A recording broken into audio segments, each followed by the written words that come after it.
বন্ধুগণ, আজ আমি যে দেবতার মূর্তি বিক্রি করতে এসেছি তিনি সর্বকালের সকল মানুষের কল্যাণ সাধন করেন, সকলের দুঃখ কষ্ট দূর করেন, সমৃদ্ধি এনে দেন। তাকে আপনারা উপযুক্ত মূল্য দিয়ে কিনে ঘরে প্রতিষ্ঠা করুন, তাতে আপনাদের সর্বাঙ্গীন কুশল ও মঙ্গল হবে।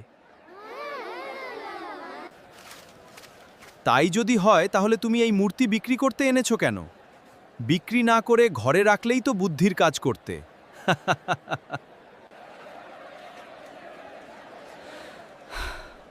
আমার যে নগদ অর্থের দরকার ভাই, আর তা জোগাড় করে দিতে এর অনেক সময় লাগে।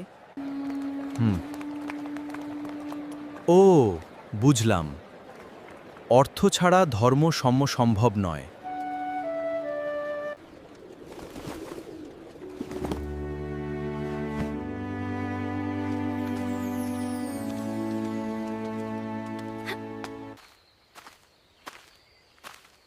আগে অর্থ না হলে ধর্ম হয় না।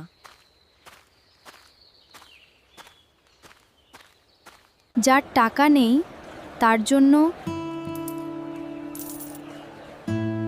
জন্য সৃষ্টিকর্তাও নেই।